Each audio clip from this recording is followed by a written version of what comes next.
자, 우리 설교 한 걸음 더 들어가기라고 하는 이름인데 설교만 얘기하는 건 아니고 기독교 신앙, 성서 이런 겁니다. 근데 이게 여러분들 느끼시겠습니다만은 기독교라고 하는 게 커다란 세계예요. 그렇게 따로 이렇게 있는 게 아니라 세계 역사하고 같이 연루되어 있습니다. 그러니까 기독교라고 하는 이 창문을 통해서 세계를 다 이해할 수 있습니다. 주로 이제 유럽이긴 하지만 전 세계를 이해할 수 있고, 그리고 그것은 뭐 종교 뭐 이런 차원만 아니라 과학과 철학까지 다 연관되어 있는 겁니다. 기독교가 그 세계 역사하고 긴밀하게 연결되어 있지 딱 이렇게 단절되어 있지 않아서 그렇습니다. 여러분들이 어떤 그 다른 전공하는 사람들, 대학교 박사학위 받고 하는 분들이 있지 않습니까? 여러 가지 전공 과목들 있잖아요. 그거 부러워하지 않아도 됩니다. 두 가지 점에서 그렇습니다. 그 전공 박사학위를 받아봤자 존경하긴 해야 되겠지만 별거 아니라고 하는 거 여러분들 일단 이해를 하셔야 돼요. 그거는 인류 역사 수만 년, 조금 더 올라가면 수십만 년까지 이르는 그 역사에서 축적된 것의 일부를 알고 있는 거예요. 아주 일부. 그런 전공, 뭐 정치학이다, 경제학이다, 뭐 화학 노벨상 받았다고 하는 것에 대해서 뭐 나름대로 업적을 이뤘으니까 존경은 하되 크게 여러분들이 주눅들 필요는 없습니다. 이건 신학도 마찬가지예요. 신학 박사학위를 받았다고 하더라도 2000년 기독교 역사에 벌어졌던 많은 종교 현상의 아주 일부를 좀 공부했을 뿐입니다. 그러니까 그런 학위나 뭐 그런 것에 여러분들이 너무 힘들어, 그걸 갖다가 뭐 대단한 거로 너무 생각하지 않으셔도 된다. 괜찮다. 세계 많은 전공을 몰라도 된다 생각하는 겁니다. 그게 한 관점이고요. 다른 하나는 조금 아까 말씀드린 그거하고 연관되는 건데, 기독교라고 하는 창문이 있어요. 그 창문을 통해서 정확하게 바라보기만 한다면 사실은 다 아는 거라고 할 수 있습니다. 이게 더 역설적인 거죠. 아무리 어떤 부분을 전공해도 아주 일부라고 하는 거하고, 또 아주 일부인 기독교를 통해서라도 관점만 생긴다면 다 아는 거다. 이렇게 긴장, 변칙법적 관계가 있습니다. 그러니 그런 거를 전제한다면 기독교인이 어떤 태도로 세상을 살아야 되는지가 나타나게 되는 거죠. 너무 좌고 우면, 여기 기웃 저기 기웃, 부하 내동 너무 그렇게 하지 않으셔도 돼요. 저렇게 사는 게 대단한 거 아닌가, 뭐 저렇게 나는 못하나, 정말 그거는 의미 없는 거예요. 좋은 뜻으로도 그렇습니다.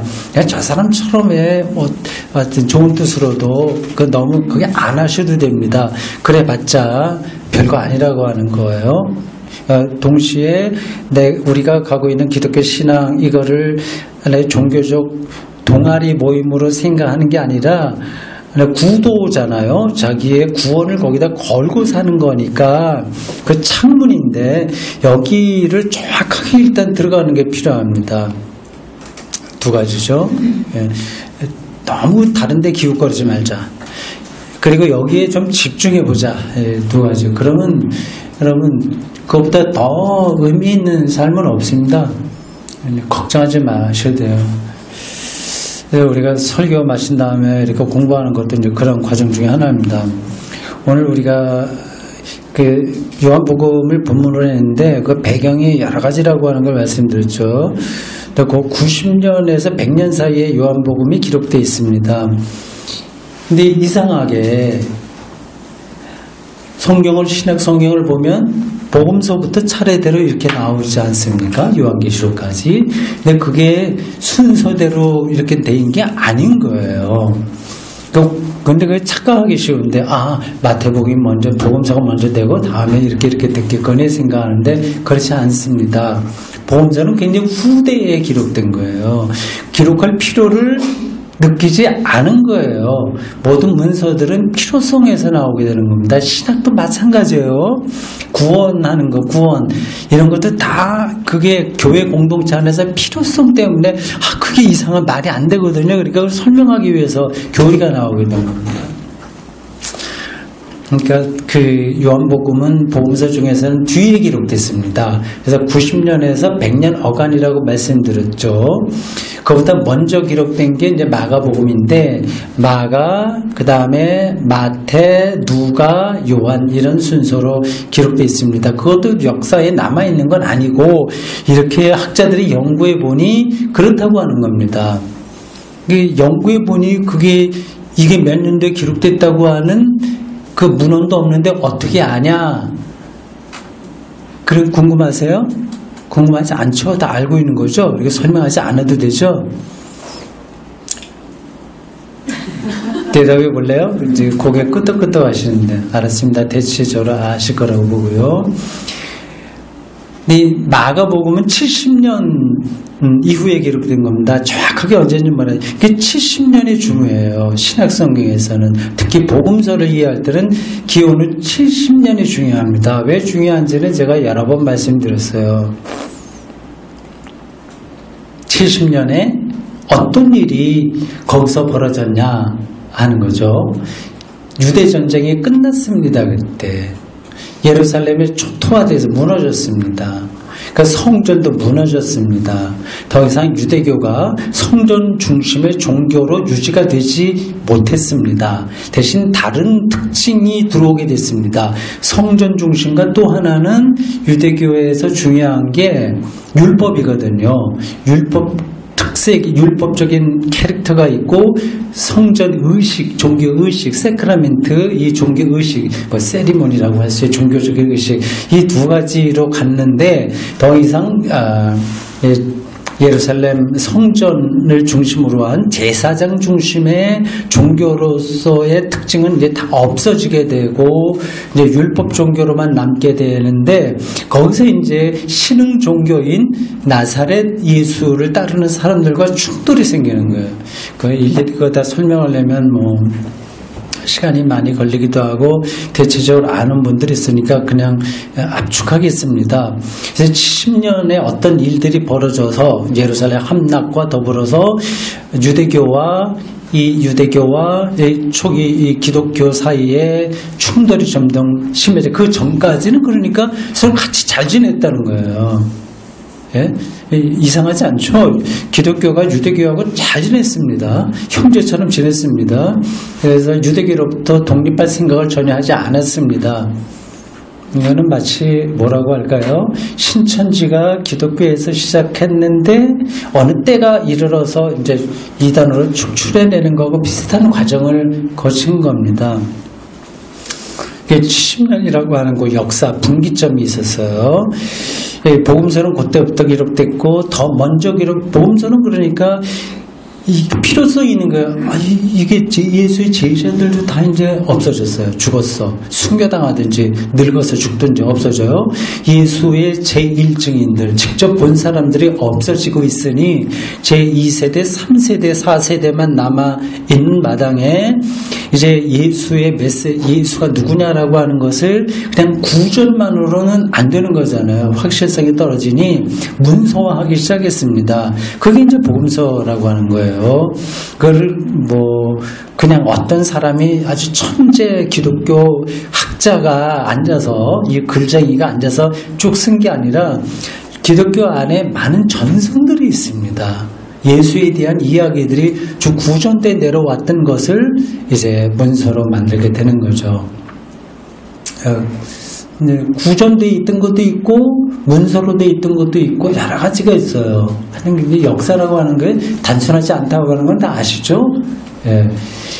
제가 아까 설교 중에 남북 정상회담 선언문이 나왔다고 한 거를 예로 들었습니다.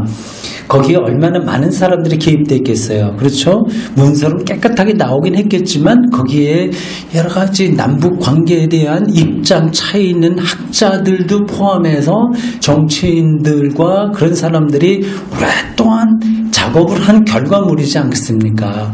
성경도 그와 같은 거예요. 근데 뭐 성경을 하나님의 말씀이라고 하냐, 계시라고 하냐, 이제 그런 방식으로 하나님이 우리에게 자신의 뜻을 알려준다고 하기에 우리는 그것을 하나님의 말씀이라고 하는 거지, 그냥 기계적으로 펜대를 붙들고 있는데 뭐 주술적으로 뭐 막 쓰게 하는 것은 절대 아닙니다. 이 복음서는 이제 그 필요성 때문에 이제 제 1세대들이 없어지니 이제 만들어지게 되는 거고요. 그보다 먼저 있었던 성경은 뭐 한 기원 후 빠른 걸 50년 어간에 기록됐습니다. 한번 데살로니가 전서나 후서 바울의 편지들이죠. 이제 그게 성경에서 먼저였었다. 그러니까 선교적인 차원에서 필요한 문서들이 먼저 나왔고 나중에 예루살렘이 함락되고 유대교와 기독교가 서로 배척되는 그 아주 소란한 그 과정에서 복음서가 집필됐다 생각하시면 되겠습니다.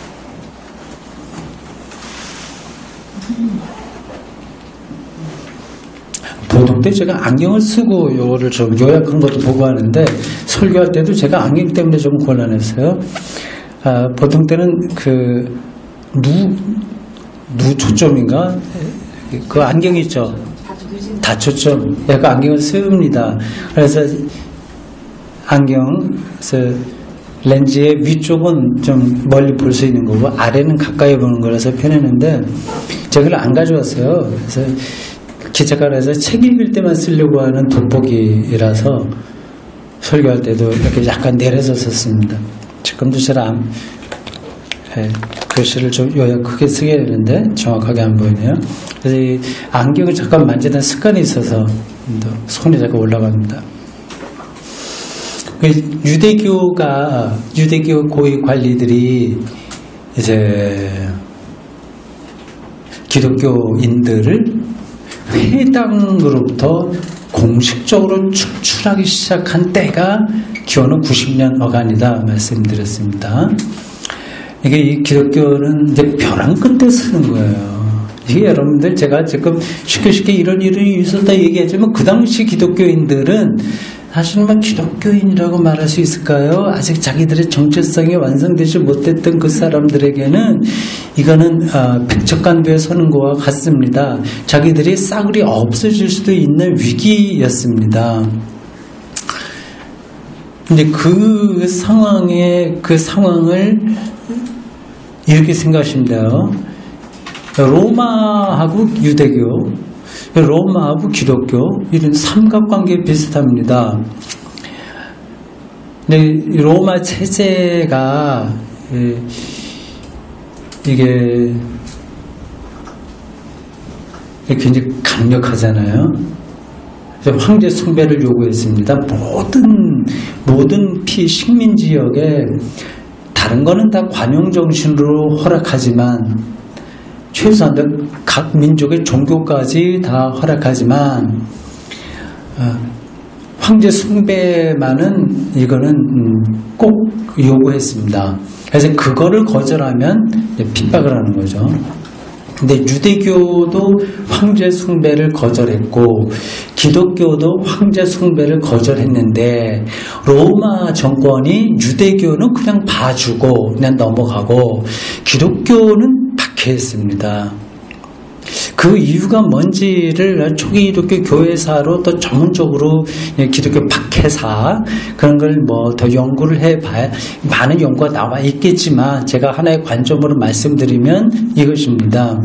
유대교는 비록 황제 숭배를 거절을 했어도 그 종교 자체가 민족 종교예요.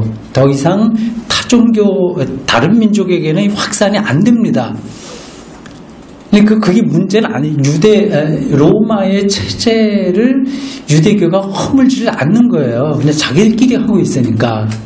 근데 기독교는 이제 보편 종교로 확장됩니다.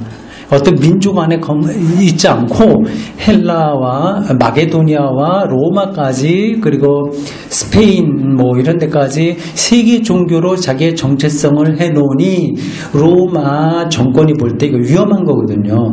그러면 이제 그 세계 종교 보편적 종교로 자기 정체성을 확대시키면서 그 황제 숭배를 하지 않으니 이제 로마의 질서에서 볼 때 아주 위험한 거죠. 정치적으로 뭐 당연히 그럴만 합니다.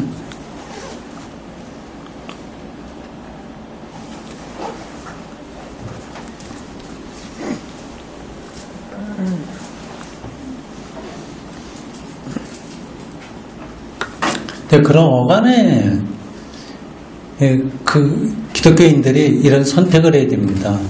하나는 유대교가 원하는 것에 얼추 맞추면서 유대교의 요즘 말로 하면 핵우산이라고 하는 게 있잖아요. 그러니까 우리나라도 미국의 핵우산 안에 있습니다. 만약에 우리가 어떤 핵 공격을 받으면 미국이 그거를 반격하잖아요. 핵우산 보통 얘기하는데 유대교 안에 있으면 유대교라고 하는 우산 안에 안전한 거예요. 앞에서 말씀드렸듯이 로마 정권이 유대교는 그냥 놔뒀습니다. 이거는 그냥 자기 민족 안에 있으니까. 근데 이 선택을 할 수도 있는 거예요. 기독교가. 그러면 박해를 안 받을 수 있는 거예요. 로마로부터 아주 잔인한 그런 박해를 받지 않을 수 있었던 거죠. 그게 하나의 선택이고, 또 하나는 그 박해를 받는다고 하더라도 어려움이 있다고 하더라도 유대교로부터 벗어나는 겁니다. 이 결정을 해야 되는데 쉽지 않았겠죠? 그죠? 현실로는 참 어려운 문제입니다. 이걸 그냥 거칠게 이거를 구분한다면 유대 기독교는 계속 그래도 유대교의 말을 들으려고 했습니다. 유대교가 요구한 것은 할례와 토라를 너희들 최소한 그건 지켜라. 나사렛 예수를 믿는 것까지는 좋다.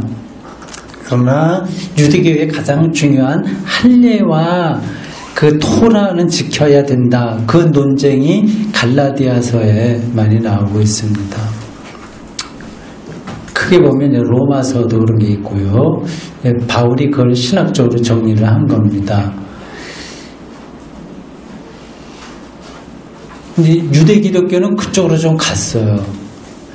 근데 유대 기독교가 아닌 이방 기독교에 있는 사람들은 이 바울을 태두로 한 하나의 기독교 종파예요. 말하자면 두 종파이죠. 가톨릭 교회가 있고 개신교회가 있고 정교회가 있듯이 초기 기독교는 유대 기독교, 유대인들로만 된 기독교가 있었고, 이방인들로 된 이방인과 유대인들, 디아스포라 유대인들이 같이 섞여 있는 기독교가 있었습니다. 그런 거를 잘 살펴봐야 이게 신약 성경의 이해가 돼요, 사실은요. 어쨌든 유대 기독교들은 그쪽 유대교의 요구를 어느 정도 따라간 반면에 이 이방인 기독교는 그냥 뛰쳐나온 거죠. 네, 그래서 많은 시련과 어려움 당했습니다. 완전히 들판으로 나간 거죠. 온실에서 있다가 이제 야생초가 돼버리고 만 겁니다. 큰 결단이었을 겁니다. 근데 결과적으로는 어떻게 됐냐. 유대교에 남아있으려고 했었던 사람들은 역사에서 사라졌어요. 그리고 현실 기독교는 그 유대교와 이렇게 같이 나쁜 뜻으로 야합하지 않고 좋은 뜻으로는 절충하지 않고 나왔던 이방 기독교가 살아남은 겁니다. 그 후예가 이제 현재 기독교라고 할 수 있죠.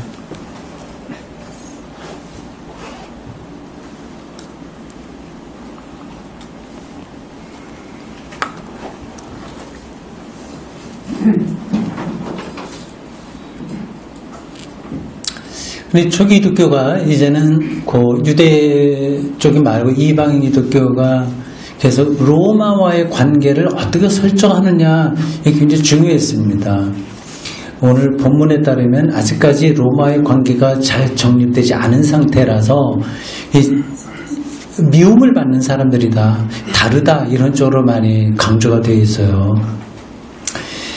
이 문화, 세속 문화와 기독교 복음의 관계가 어떻게 설정되느냐가 2000년 동안 여러 유형으로 나타났습니다. 그건 지금도 비슷하게 나타나고 있습니다. 그거를 가장 정확하게 학문적으로 정리한 책이 리차드 니버의 크라이스트 앤 컬처라고 하는 책입니다. 번역됐어요. 김재준 선생님이 옛날에 번역한 책인데 그리스도와 문화입니다. 그래서 고전적인 기독교 윤리의 문제입니다. 뭐 어떻게 살면 착하게 사냐 이제 윤리 도덕을 얘기하는 게 아니라 윤리 문제는 어떤 세속과의 관계니까 그 관계가 기독교에서 어떻게 나타나느냐 하는 것을 5가지 유형으로 말하고 있습니다. 리차드 니버의 미국을 대표하는 기독교 윤리학자입니다. 또 한 사람의 윤리학자가 있는데 그 사람의 형이 있어요. 라인홀드 니버라고 하는 사람입니다. 형제인데 미국을 대표하는 윤리학자입니다. 리차드 니버 동생이 쓴 이 주저는 바로 이 책 그리스도와 문화이고, 형인 라인홀드 니버가 쓴 주저는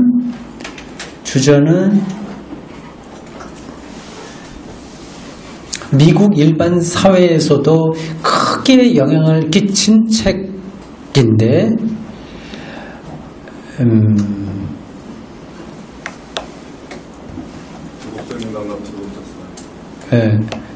Moral Man and Immoral Society라고 했습니다.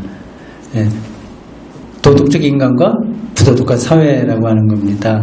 이게 요즘 제가 그 강독으로 대구 선수 아카데미 사이트에 파일을 올립니다. 최근에 지금 올리고 있는 것은 일주일에 3번 정도 30분짜리 강독을 하고 올리는데, 요즘 올리는 것은 19세기, 20세기 프로테스탄트 사상사입니다. 그 중에 한 가지라도 들어보신 분 손 들어보세요. 네, 알았습니다. 그 책, 앞서서 한 거는 책 이름이 뭐죠? 같이 폴 필리의 책인데, 앞서서 한 거? 예? 그리스도교 사상사. 대단하네요. 그것도 그래요. 예.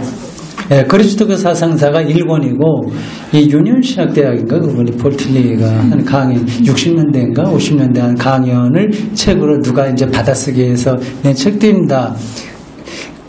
이제 전 다른 얘기 바빠도 그건 자꾸만 읽어내면 정말 소득이 클 겁니다. 유학하지 않더라도 그런 책 한 권만, 그건 직접 강의한 거기 때문에 신학자만 아니라 일반 학자들도 책은 다 강의한 걸 기초로 합니다. 다 연구해서. 이게 책을 한 권 전문적인 서적을 읽는다고 한다면, 그건 이제 어떤 학자가 평생 동안 연구한 거를 다 받아들이고 흡수하는 거예요. 그래서 다 이해를 못한다고 하더라도 부분적으로 우리들에게 정말 좋은 영향을 끼치는 게 있죠. 이제 그리스도교 사상사를 그게 강독을 한 60개 했나 70개 했나 그렇게 올라가 있을 겁니다. 30분짜리예요. 네, 제가 그걸 읽고 그냥 쭉 설명한 거죠. 그리고 이어서 하려고 하다가 조금 이제 다른 걸 잠깐 했습니다. 그것이 신학의 길잡이예요. 그것도 뭐 여러 편인데, 그 책은 정말 제가 생각했던 것보다 좀 더 까다로웠습니다. 개인적으로 소득이 있었는데 옛날에 그냥 스쳐 스쳐 지나가면서 읽을 때는 뭐 재밌다 했는데 꼼꼼하게 읽고 설명을 하려니까 까다로웠습니다. 우리 일반 신자들에게는 참 넘사벽 뭐 그런 책이 아닐까 싶은 생각인데 한번 그래도 반복해서 들어보십시오. 그거 마치고 이제 이 19세기 20세기 이거는 폴 틸리의 두 번째 강의인데 그걸 하고 있습니다. 거기에 최근에 제가 읽는 부분이 계몽주의에 대한 설명 뭐 그런 것들이에요. 그래서 그 단락까지 제가 올렸는지 아닌지 모르겠습니다. 제가 보통 일주일에 하루 선택해서 그걸 녹음을 합니다. 그래서 1시간 반 녹음을 하죠. 30분씩 끊어서 합니다. 그거를 그 주간에 올릴 때도 있고 때에 따라서는 뭐 한 개 정도는 다음 주에 올리기도 하는데 내가 지금 얘기하려고 하는 게 올라갔는지 안 갔는지 확실히 모르겠습니다. 이 계몽주의예요. 계몽주의를 설명하는데 계몽주의는 말 그대로 시간 제가 보겠습니다. 예, enlightenment 영어로 그렇게 하고 독일어로 aufklärung이라고 표현하는 건데 밝게 만든다는 거예요. 깨워서 교육시켜서 사람을 이제 뭐 이렇게 좀 개발시키는 겁니다. 그러면 인간이 괜찮아진다고 하는 겁니다. 보통 우리 국문학 전공했잖아요. 계몽주의 문학이라고 하는 게 있죠. 대표적으로 누구야? 한국에. 계몽주의 뭐 소설가 뭐 얘기하잖아요. 농철 계몽하고 뭐 그런 소설가들. 그러면 이광수나 이런 사람들도 그렇겠죠. 흙 뭐 이런 것들이 다 그렇습니다. 흙이라고 하는 소설이 있나요? 그렇죠? 네, 그렇죠. 그러니까 시골에 들어가서 이렇게 사람들을 계몽시키는 그런 작업들입니다. 계몽주의는 유럽에서 한 거대한 정신운동입니다. 근데 그게 어떤 시대 사조가 있잖아요. 르네상스가 있고, 뭐, 계몽주의, 근대주의, 말을 여러 가지로 붙입니다. 경험주의, 뭐, 등등 해서 많은 사조들이 쭉 나열되어 있는데, 그게 딱딱 끊어지는 게 아닙니다. 다 이렇게 좀 연결이 되어 있어요. 그리고 그것은 지금만 있는 게 아니라 헬라 시대에도 있었고, 고대 사상에 단초들은 다 옛날에 다 있는 것들입니다. 근데 이 역사가 흐르면서 어느 시대에서 그게 꽉 꽃을 피우듯이 발현하기 때문에 학자들이 이름을 그렇게 붙이는 거예요. 계몽주의라고요. 계몽주의는 낙관적이죠.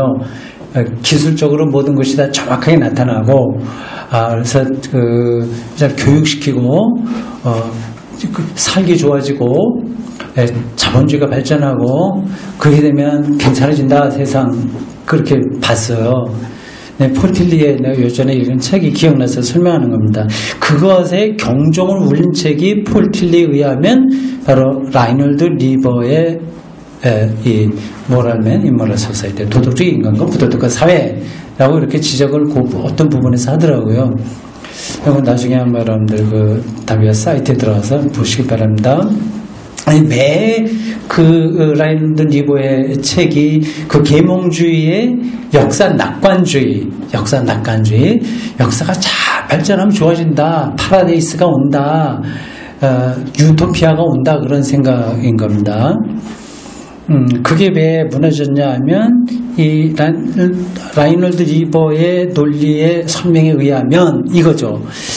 인간은 그래 잘 가르치고 하면은 뭐 도덕적인 인간이 되고 뭐 깨어있게 되고 역사를 진보시키고 그렇게 될 수 있다. 그래서 모럴맨, 도덕적 인간은 가능하다.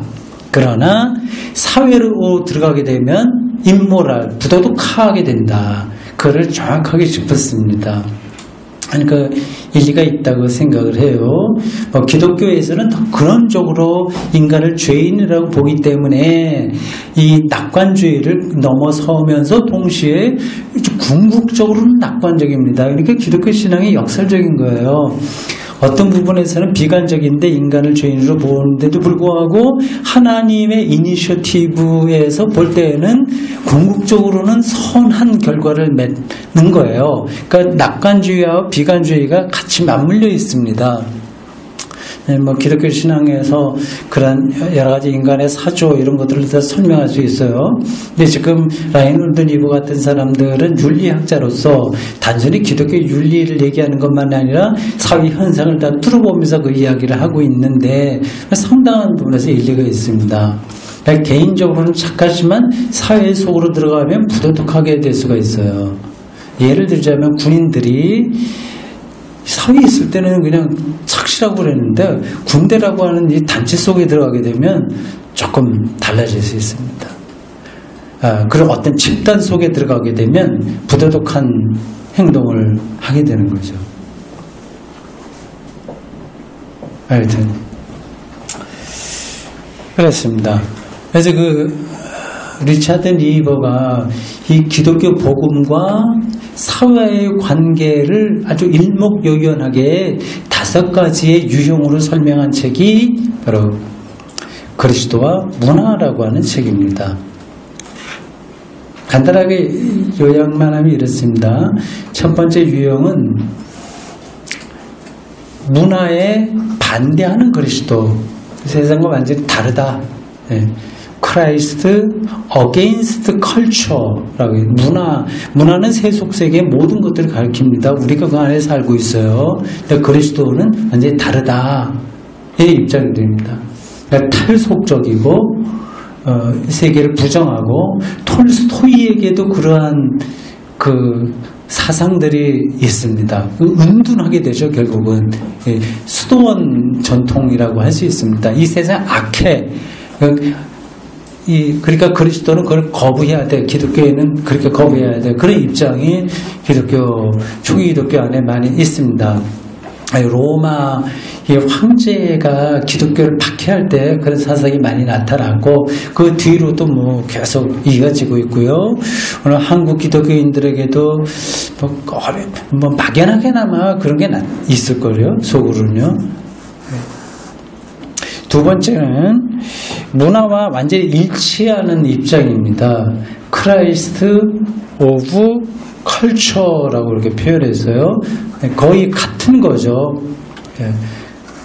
문화의 그리스도. 그걸 봅니다.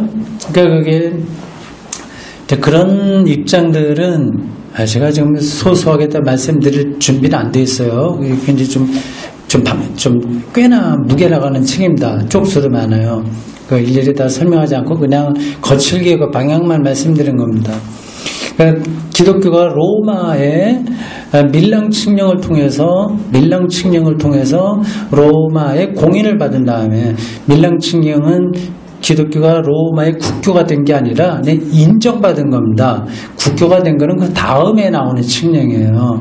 근데 어쨌든 밀랑 칙령이 중요합니다. 콘스탄티누스 대제가 로마를 통일하면서 그때 기독교를 공인해. 그건 기독교 신자가 아니죠. 아닌데 그가 막스밀리안 어느 전투 이게 그래 소문이죠, 소문. 근데 자기가 꾸며낸 건지 아닌지 모르겠으면 나는 어떤 로마가 굉장히 전쟁 내부에서 많이 하지 않았습니까? 근데 이 콘스탄티누스 장군이죠. 하나의 그때 황제가 됐나? 어쨌든 그때 막스밀리안 다리 전투 앞에 두고 자기가 환상을 봤는데 그 십자가 문양이 있다. 그래서 승리했습니다. 그래서 그가 통일 로마 황제가 됐습니다.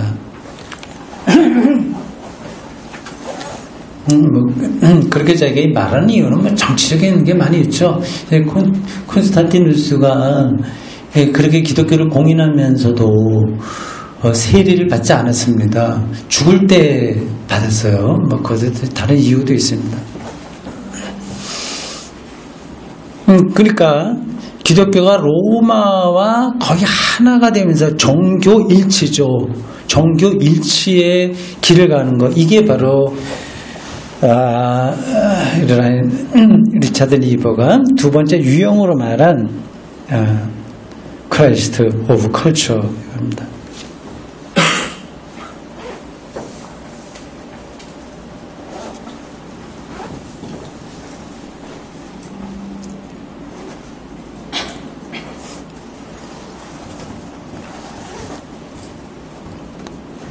서울샘대교회 이 성탄 예식할 때 포도주는 어떤 거 씁니까?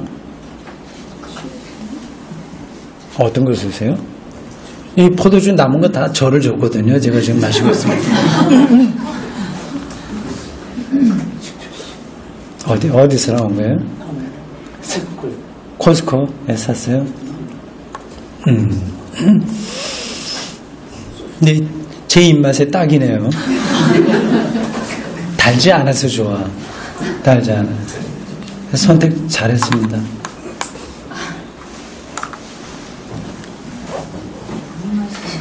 간단하게 뒷거 얘기합니다. 다른 하나는, 세 번째는 문화 위에 있는 그리스도라고 해서 Christ above culture 이렇게 표현하고 있습니다.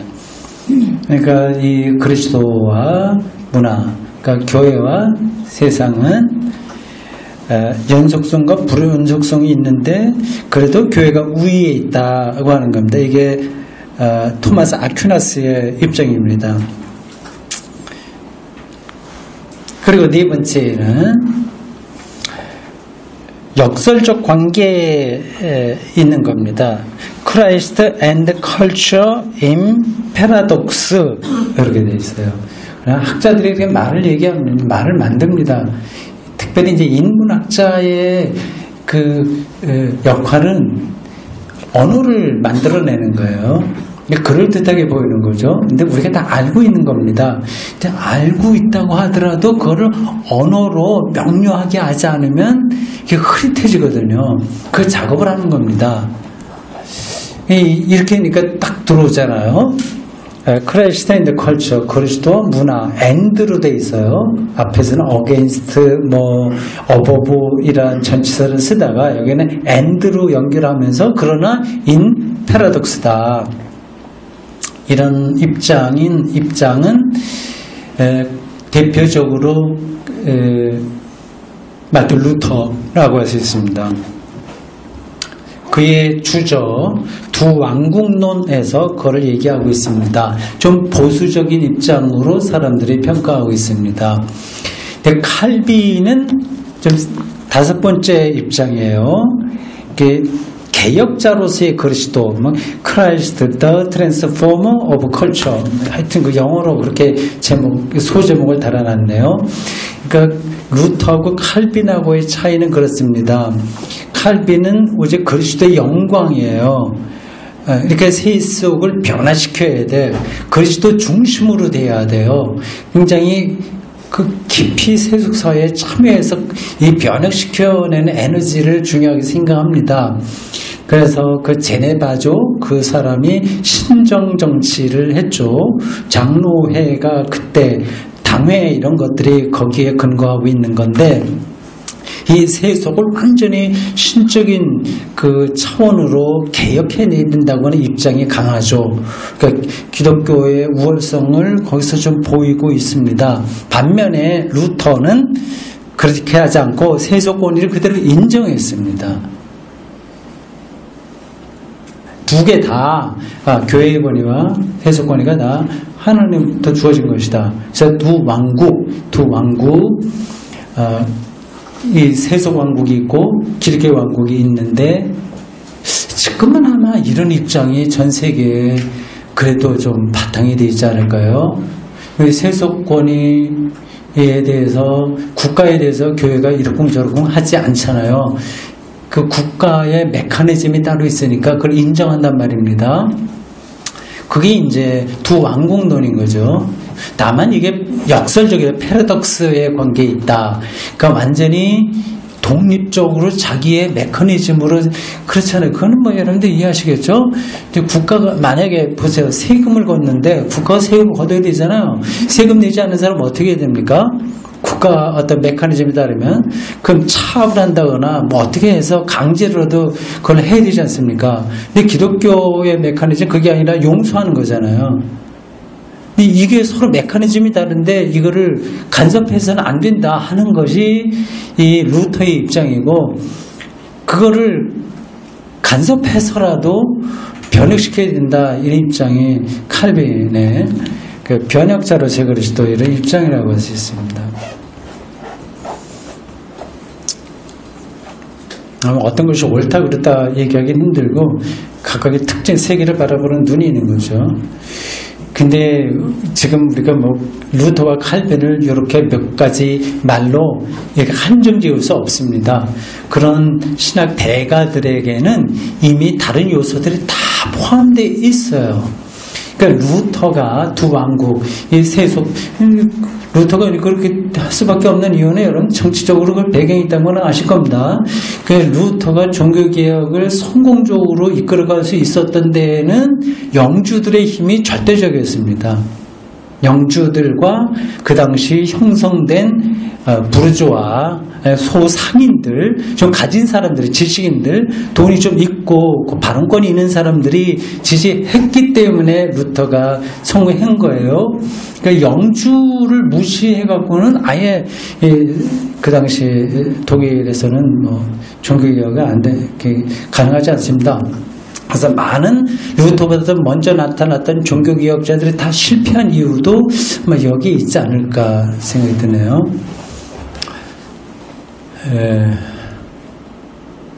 그렇습니다. 리차드 니버의 그 책에서 5가지 유형을 얘기를 하는데 어떤 것이 옳다 그러다를 얘기한 게 아니라 2000년대 기독교 역사 속에 그런 게 있고 지금도 여러 가지 색깔로 나타나고 있습니다. 저는 개인적으로는 루터 입장입니다. 입장이면서 그게 상관하지 말자, 종교와 기독교 상관하지 말자가 아니라 패러독스예요. 가능한 대로 거기를 인정하되 우리가 비판할 때는 하고 끌어가야 되는데 뭐 그게 쉽지는 않죠. 그렇습니다. 역사라고 하는 게 그렇게 간단하지 않아서 루터의 후예인 이 독일 교회가 히틀러를 용납했다고 하는 거, 이게 이제 큰 약점으로 작용을 합니다. 뭐 그것까지는 복잡해서 제가 말씀드릴 수가 없습니다.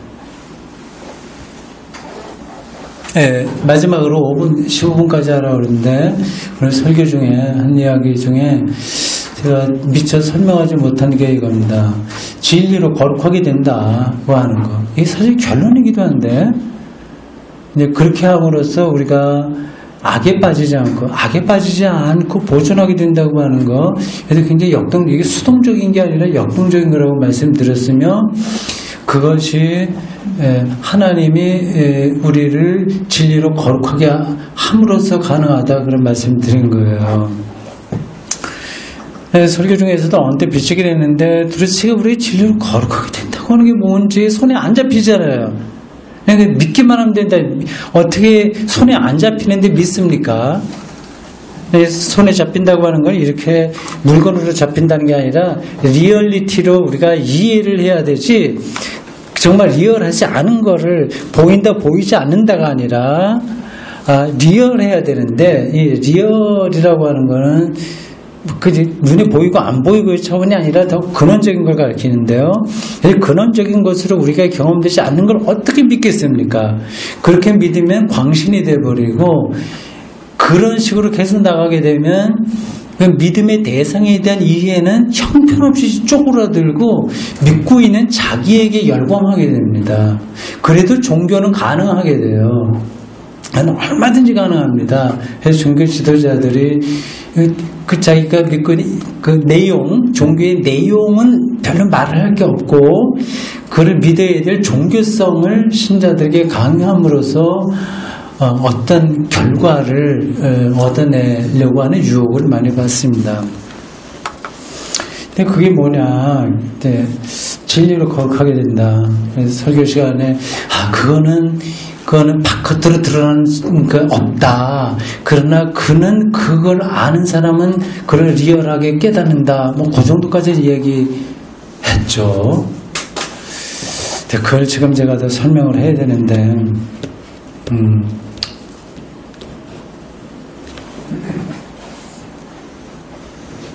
별로 듣고 싶지 않죠? 무슨 얘기?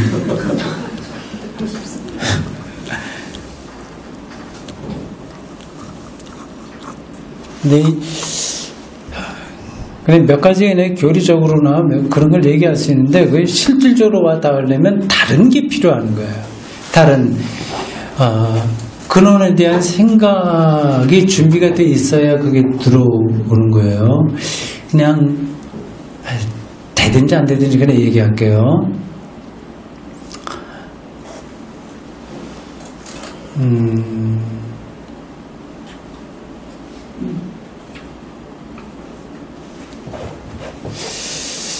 예수가 나를 자유롭게 한다. 너희가 진리를 알지 진리가 너희를 자유하게 하리라. 이런 말씀이 있는데 예수 믿고 정말 자유로워져야 되잖아요. 모든 것으로부터. 근데 안 자유로워지지 않습니까?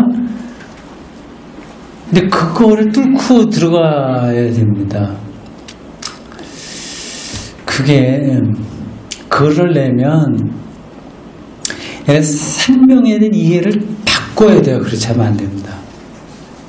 내가 여기서 잘 먹고 잘 사는 것이라고 하는 거를 일단 내려놔야 그 다음에 자유가 뭔지가 들어오게 되는 거죠.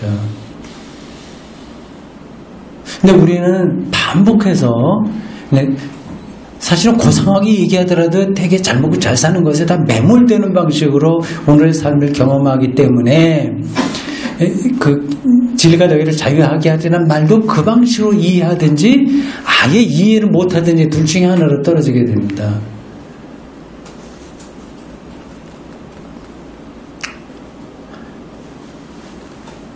우리가 이 땅에서 어떤 방식으로 어떻게 살든지 예수와 일치가 된다면 내 생명이 하나님의 고유하고 배타적인 방식으로 변화되고 보존되리라고 하는 사실을 이제 크게 깨닫는 게 필요한 거죠. 다른 길이 없습니다.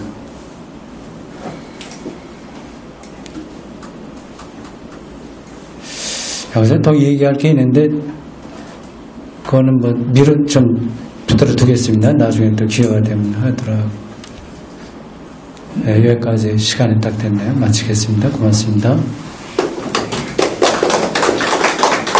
강의 내용이나